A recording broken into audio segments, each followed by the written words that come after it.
product. It just doesn't seem like the best use of our resources to force that listing immediately. I personally am of the opinion that this is not a bear market in the way we've seen them in the past.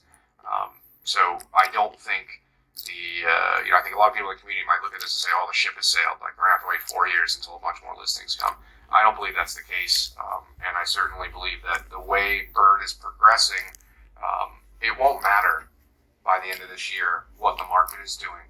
Remember, our tokens are a means to our products. So if we get these products into the market, we have to list. We have to give people a way of getting our token because that's how they buy our products. So for anyone out there that's kind of frustrated and maybe even disappointed that we didn't actually make a listing as quickly as we wanted to, I hope you take some solace in that. We will not even have a choice to prioritize listings by the end of this year because it'll be so vital that people have access to our tokens so that they can buy all the amazing stuff that we've built.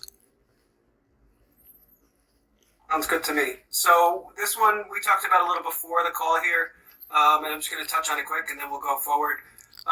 So are you aware of GasDAO and the initiative to make comprehensive historical Ethereum protocol data available to token holders?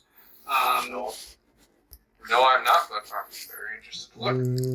So it's on the list to do some research for. Definitely. This one just came in. Do you expect user wallet behavior to be different on Ethereum than on BSC? Can gas prices play a role in how long a wallet holds certain tokens? Just thoughts on that there.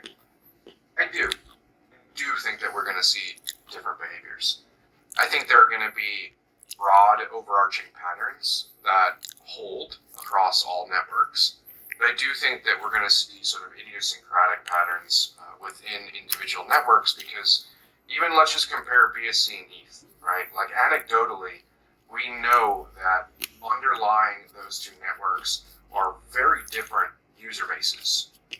BSC is a lot more smaller, long-tail retail customers. Ethereum obviously has a lot of the biggest players because they can secure their value on that network better than anywhere else.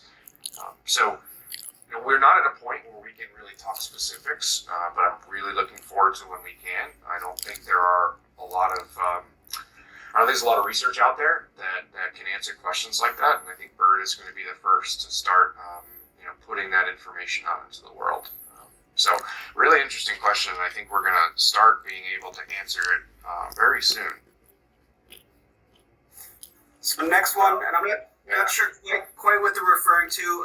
So when is the token release planned, and can the upcoming bearish crypto market affect the timing and so on? Yeah, so I'm assuming token releases are lock tokens. We have one lock left.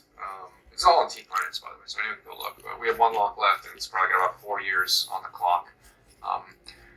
If you look at Team Finance, you'll actually see that we have a whole bunch of tranches that were unlocked, but we haven't withdrawn.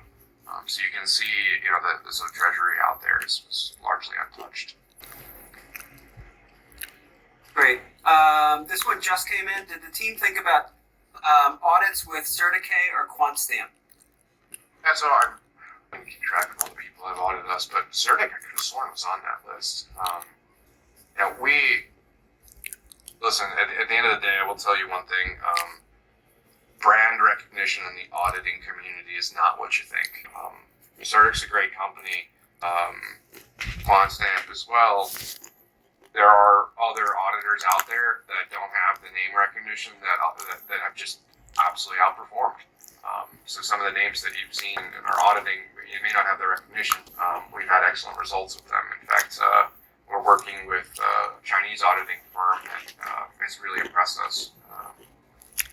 So auditing has always been really important to us. We've audited, I think, everything that we've done at least twice, if not. But for me, I want to build a relationship with our auditors and know that they are really paying close attention to our work, rather than maybe going to like the biggest name in town and kind of not getting that personal experience. It's just so important, right? You make one mistake in these smart contracts and it can be catastrophic. I think we've hit all of the questions here. I I know you sound very excited and confident. Is there anything else you want to tell us, address the team, address the community with? No, I don't think there's anything specific.